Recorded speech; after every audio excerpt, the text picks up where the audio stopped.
The reason why I felt that it's important to bring intuition forward is to discern and tap back into the truth versus lies. And it's really hard to right now figure it out. That is probably the one conversation I have with everyone. They don't know who to trust, where to trust, what's right, what's wrong, what's truth, what's not. So, how do we know all that? And that's why I feel that it would be one of the most beneficial aspect of this book is to realize that the truth is really within you and know that lie, for example, it's really easy to spot, right? Because it's heavy, it's kind of a slimy, it has a lot of stories, agendas. Truth is so simple, it's transparent. You could see right through it. It doesn't sometimes feel right. I mean, if it feels like, ooh, I don't like that. Well, maybe it's hitting something. So don't necessarily say, oh, I don't like it and run away. Sit with it because if it's true, it's going to hit you.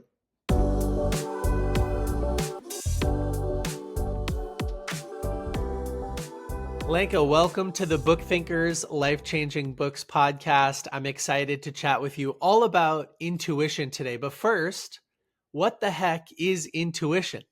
How do you define it? Intuition is intuition is a force or energy that is fueled by mystical consciousness. Yeah, I think one of the ways that I think about it is it's the opposite of conscious reasoning in a lot of ways, isn't it?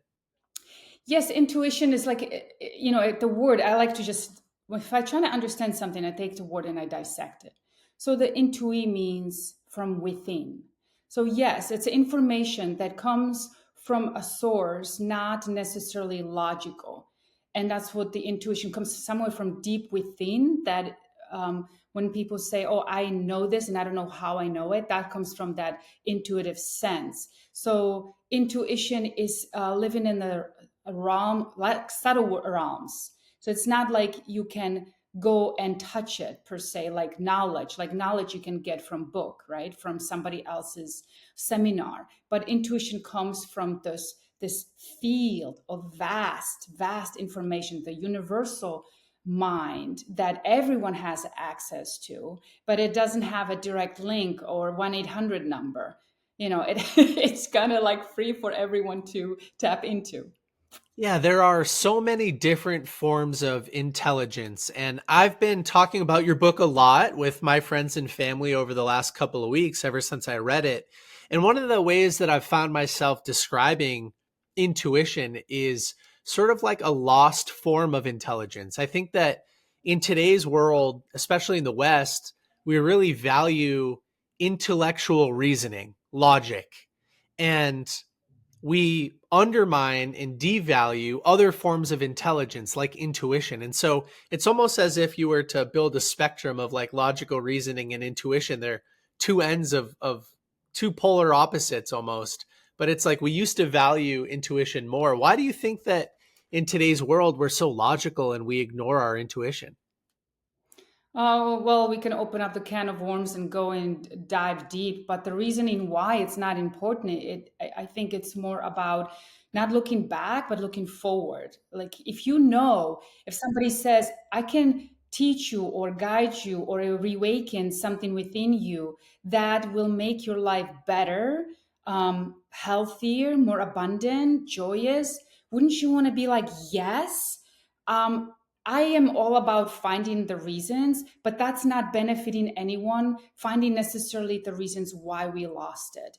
I think we never lost it. We didn't claim it. We're not claiming it. It's a birthright. You have a brand new baby. That baby is nothing more than full of intuition. If he would have words, he's so much more wiser than you and me together. But he doesn't have that ability to speak, but he senses, he knows things beyond our human intelligence understanding. So it's like if we see that baby and know that that baby has it right now, how can we harness that so they don't quote quote lose it? How can we make sure that we make it stronger, like it's a muscle, right? So how can we make it stronger that that it becomes embedded in them.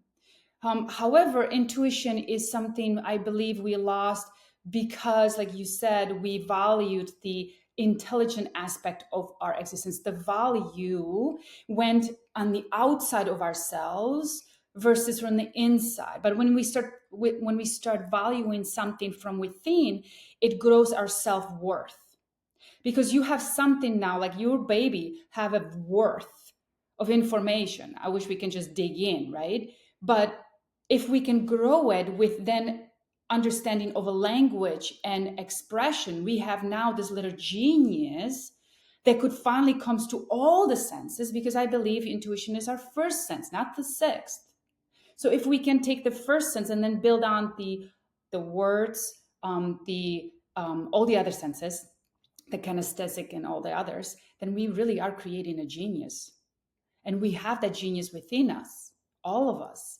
So it's a long answer, but I kind of went through different doors to answer it. No, I love the answer. And there are a number of things I want to follow up on and unpack. I'm happy that you brought up that I just had a baby. I wanted to ask the question that you started to answer, which is, how do I make sure that that light stays lit? How do I make sure that the fire isn't dimmed? And I've talked about this with other authors in different disciplines. An example might be creativity. Children are so creative and shameless, and they just follow their own creative intuition in a lot of ways. And as they age and society adds all of these constraints and you start to get reprimanded for thinking outside of the box, that flame starts to dim a little bit. And as a result, a lot of adults are less creative as adults than they were as children. So how would you recommend that I stay conscious and aware of my child's inner genius and their intuition, and I fan that flame and I feed it instead of dim it? Does that question make sense? 100%. And I love the subject. So where can I start? The first thing is to bring trust. So when the baby makes a noise, it makes a noise for a reason. I don't believe in letting a child cry. That's not me, because you make noise when you're not happy or you are happy, and being very attuned to it. So is it a cry for food, attention, love, so on and so forth? And once they get a little bit more conscious, becoming conscious with them and really pay attention, because I noticed when I had my children and they were little and they didn't have the words yet, I paid attention to their body language. So if, let's say, the UPS driver knocked on the door, watch your baby. What does it do? Like, is it smiling, looking with a sparkle, or is just retreats? Is it the energy and nature versus the shopping mall? Like, that is how you reinforce what they feeling is correct, if that makes sense for them. And also never, ever, never, ever, never, ever doubt them.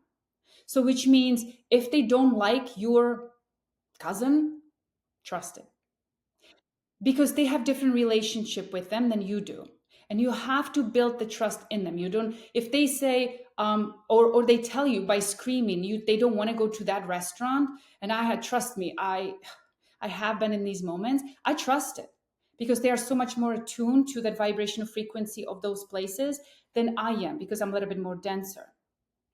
And when you trust in them, develop that language. For example, and they may not answer you, but they can understand you. So you say, if you don't like this, squeeze my hand.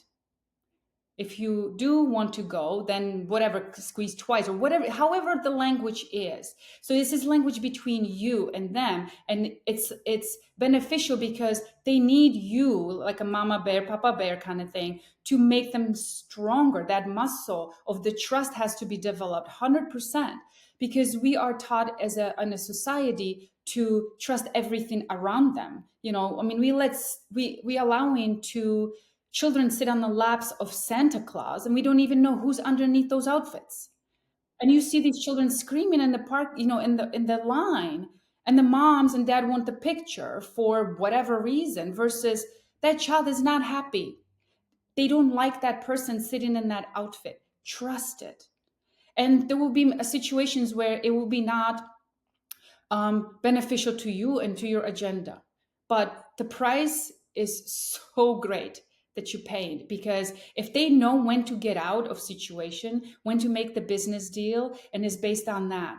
If they would live in an environment they have to survive, you wouldn't have to teach them that, because they will have to survive on their own trust. They wouldn't have the mom and dad to potentially do that, because they are kind of on their own surviving. So they develop that intuition on their own. But in America, lots of our families living in a cotton balls. So we lose that sense, that I call it the God's armor. We kind of like letting it down, because we thinking we know better than the children. That play date is a beneficial, or that group that stimulates that music in their brain is better. No, listen to them, because if they don't like the teacher, they will not get anything out of that class. Yeah, that's amazing. This is already one of my favorite conversations. My wife and I, we listened to a book called The Montessori Baby uh, before our child was born. And it talked a lot about slowing things down and paying attention, just like you're talking about. Mhm. And so we've been really conscious of that for the last 3 weeks since he was born. And we're, we're, I think your comments so far have done nothing but validate a lot of the feedback we've gotten from our son already. So one comment that we keep getting from friends and family is, wow, he's not fussy. He's really happy. He's not crying. He hasn't cried when anybody's picked him up yet, which makes me feel really comfortable about my network. And he's really happy with our dog, which we were worried about, but they're like best friends already. And it does nothing but validate that his intuition is in alignment with the environment that we've created so far, which is amazing. And just like you said too, we haven't found a situation yet where he cries and we can't help him solve that problem. So it's just that he's hungry, he needs to be picked up, or he needs his diaper changed. Like there is nothing else yet, No, which is really no, nice. no. I would also encourage the stimulation of something living, which I wish that I had that wisdom back then. Hmm. Because when we are stimulate the senses and have coexistence and co-creation within us, we expand. So what I mean by that, you have a dog. So when your child um, energetically or physically entertains with that vibrational energy of the dog, it learns. It learns. So same thing with all living organisms. If it's a fish, if it's a flowers, if it's a bees, if it's a rocks, I'll let my children to literally sit and chew on rocks, because the rocks have a vibrational frequency. And yes, there will be people like, well, they can choke. Well, again, you can underestimate the intuitive senses of children. Okay, they've been around for millions of years, and so if we think that they're really that dumb, okay, I get it, but that's not. I don't view children like that. I view, of course, I'm not going to give them little pebbles, but there was a, you know what I mean? It's like let them have the pine cone and chew on it or whatever. Like play it, sense it. They learn from that. They have that organic feedback versus toys with deadness. There's no stimulation, maybe for 5 minutes, but then it's because the child looks at it like there's nothing coming back from that. I'd rather go to the dog. Does that make sense? It's that we need to start realizing that the ferrets, the I don't know, guinea pigs, the nature, just even the butterflies, make them watch it, chase them. Take the frogs. I mean, I remember as a mom, I'm not a fan at that time of spiders and things, but I never brought that to their awareness. I said, "Oh, isn't that beautiful spider? Why don't you touch it?" And so they don't have that preconception what I was holding about it. They would catch frogs and kiss it. What I mean, whatever, because they learn from that. Versus we go, "Oh, don't touch that. Oh, that's poisonous." So let them decide, because they're very intuitive. They know. They really truly do.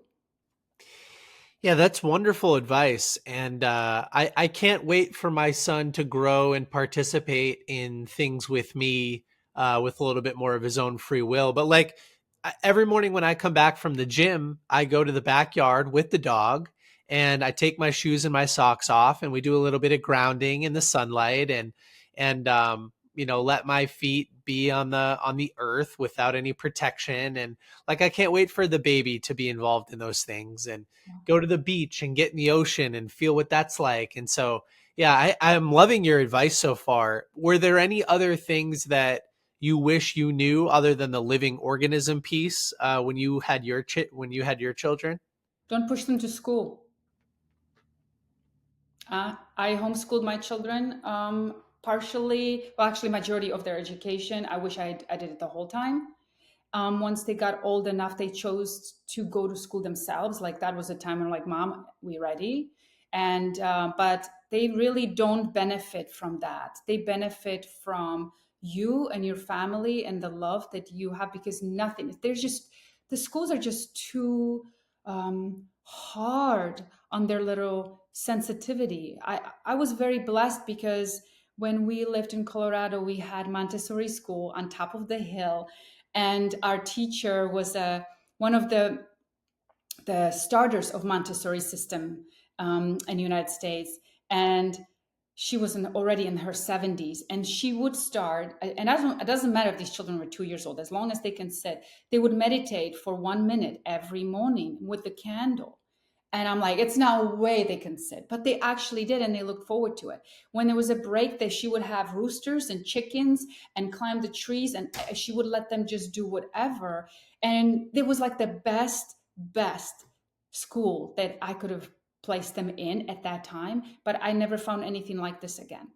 Yeah, I'm as I mentioned, I just read the Montessori baby book, and I I've been learning about homeschooling for the last year or so because just like you're highlighting, there are a lot of I went to public school and I had a great experience, and I still don't think it was I still think there are better options, right? I was like the best outcome of what public school could produce, but I still don't think it's the right choice. So that shows you something. And yeah, we'll continue to learn about about the different options. And thankfully, there is a Montessori school about 20 minutes from where I live, and I haven't been to it yet, but I do want to go check it out.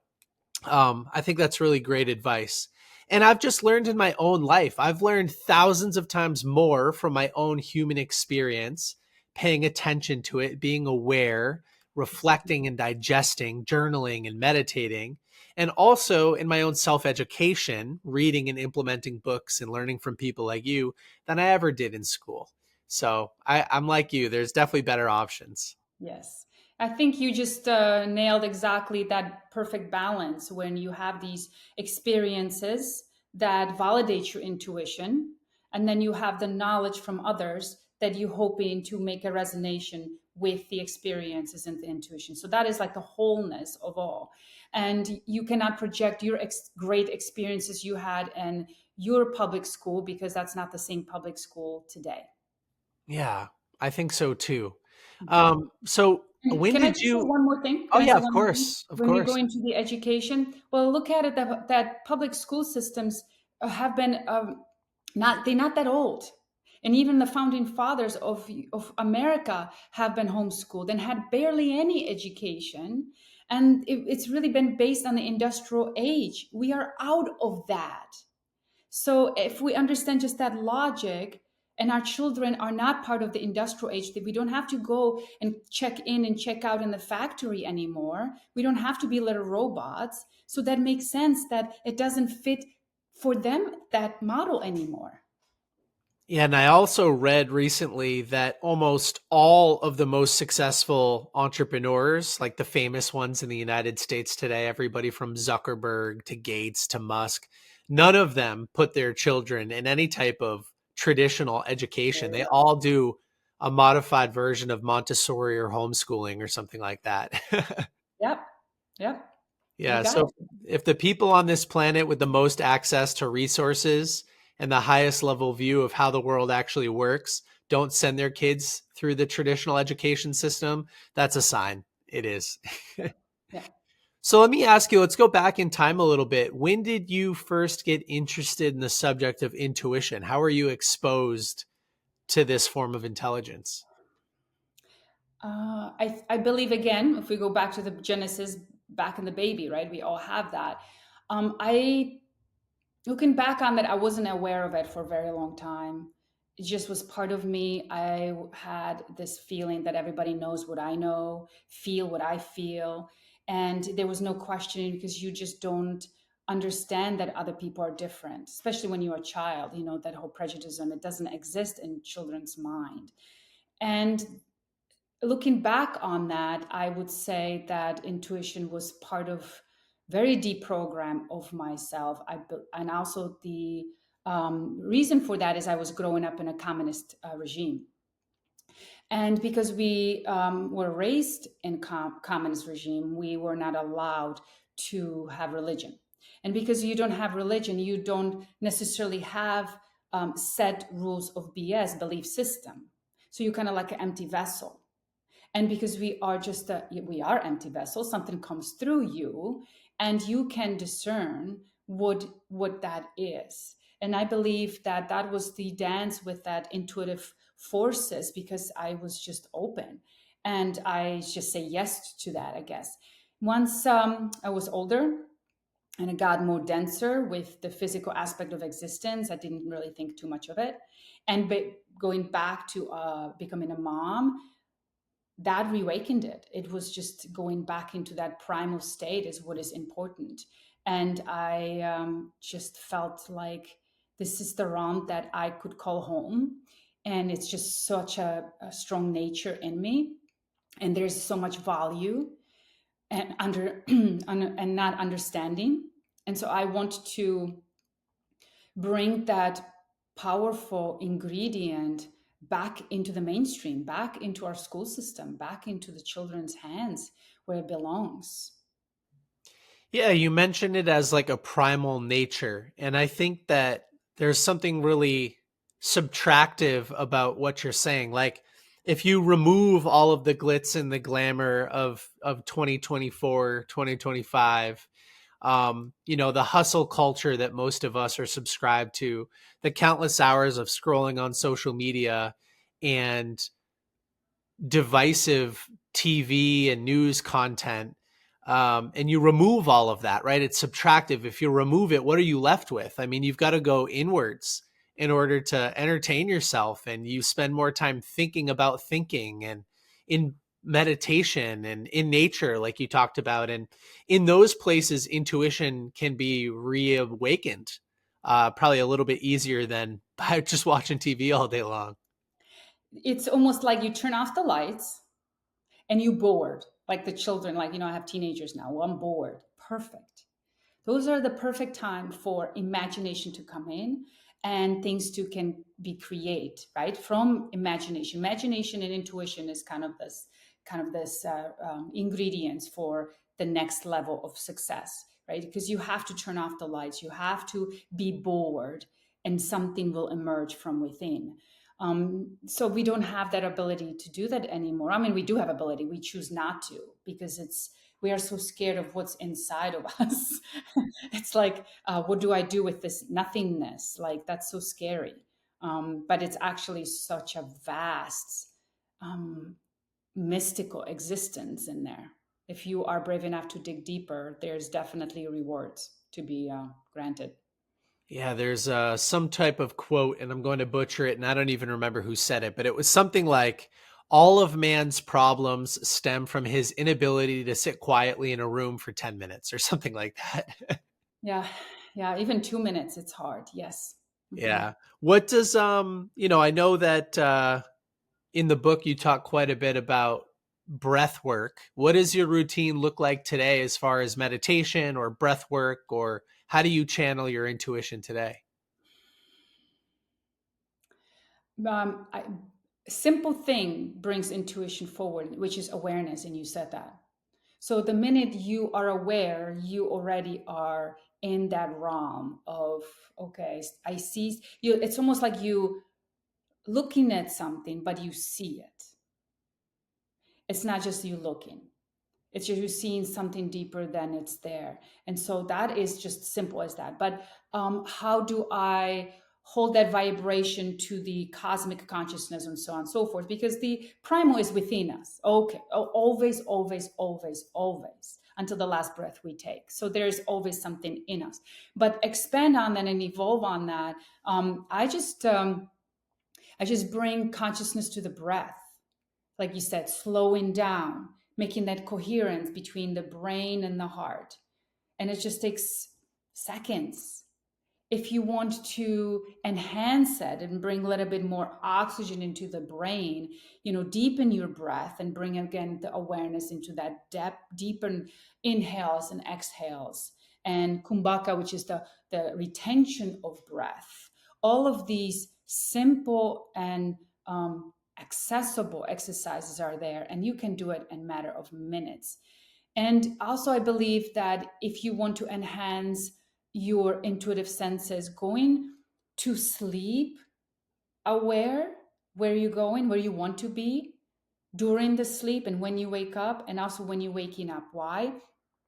Because during the last 30 seconds, 60 seconds, you are in that theta brainwaves and you programming yourself. So if you can catch your last thoughts and change it, that will create whatever is happening in a creative process in your subconscious mind, and you waking up completely in a different realm versus you falling asleep with the, oh my gosh, I have to pay the bills, or I have some important meeting, I don't know how it's going to turn out. So when you falling asleep with stress, you're waking up with stress, versus like you falling asleep with this desire to tap into the vast intuitive world of mystical consciousness. I love that last suggestion. I've heard it said that your last thought before you go to bed is also your first thought when you wake up. And so you might as well subconsciously prime yourself to solve a problem or just to be in a great headspace when you wake up. And Mhm. while you were talking about that, I had a realization that oftentimes when I'm invited to do public speaking, or I have a big endurance event like a sprint triathlon coming up the next morning, I always have a tough time sleeping. And it's probably because my last thoughts as I'm falling asleep are full of anxiety and worry about the following day instead of the gratitude for the place I'm in or my excitement. Oftentimes they say anxiety and excitement are the same feeling. It's just the lens through which you're looking at it. And I'll be a little bit more conscious about that, I think, moving forward. You really made it a very good point. Anxiety is something that has such a negativity to it, but I look at it anxiety as a pressure cooker, and the pressure cooker, it could be, and so much energy that you want to like have that lid off. But if you've fallen asleep with that pressure cooker, how do you fall asleep? I believe that surrendering, just surrendering, and it is whatever it is. And if you cannot sleep, then just not force it. Just don't force it. It's just your nature. You are just excited versus just like, oh my gosh, I have to sleep. Because the minute you say I have to do something, it's just going to be counterproductive. So just surrendering. Oh, I can't sleep, but I will enjoy that excitement that I'm feeling. Yeah, that's great advice, to surrender. And then to touch on something you mentioned a couple of minutes ago, the awareness piece. I'll never forget one of the first times I did a guided meditation, and the whoever was narrating the meditation asked me, the meditator, to feel my weight in the chair. Mhm. And I had never in my entire life prior to that moment ever felt the sensation of my weight in the chair that I was sitting in. It was the weirdest experience for me because I thought, was I really that unaware my entire life of like the gravitational pull of my body onto the chair I'm sitting in? Like I can feel it right now as we're talking, and I was literally never aware of it. So maybe for anybody in the audience that's listening today, if you're in the car, just feel the steering wheel in your hands. Feel it. Actually feel it. Feel the weight that you're putting on the chair below you, or wherever you're listening to this, and you'll get a sense of that awareness that we're talking about. Yeah, it's almost like you become the observer. So it's like you right here looking at yourself. And I do that too. It's like, wow, you're really gripping that steering wheel today. Like let it go. Like exactly what you're saying is true. I'm taking sometimes a stressful breath, and I'm observing myself. Well, why are you doing that? There's nothing stressful going on. Like just let it go. But sometimes the energy around us starts stimulating the nervous systems in us, so we don't even realize that what's going on outside doesn't have to necessarily mirror on the inside, but being aware of it, whatever's going on has nothing to do with me.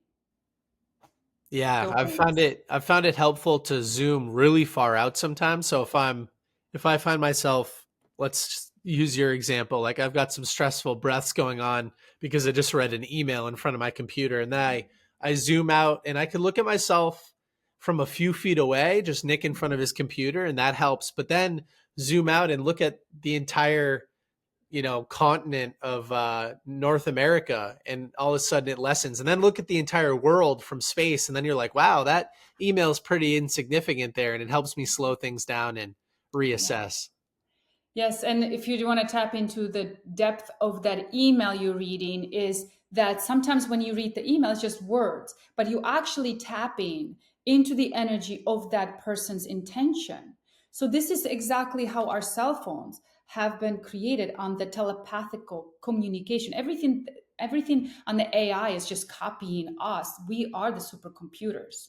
So it's actually like, wow, I'm really intuitive. I can sense that person's anger or frustration, but I don't have to embody it because it's not really personal. He's really addressing the situation, not me. So if I would be Martin or Nick or Carl, he would still be acting the same way. Sure. Yeah, that makes a lot of sense. Well, we're getting towards the end of the conversation. I want to ask a couple more questions about what are the benefits of becoming more aware and in tune with reawaken our intuition. So for the average person, why should they buy the book? Should they think more about this subject? Why should they listen to what you're saying? How will their lives improve? The reason why I felt that it's important to bring intuition forward is to discern and tap back into the truth versus lies. And it's really hard to right now figure it out.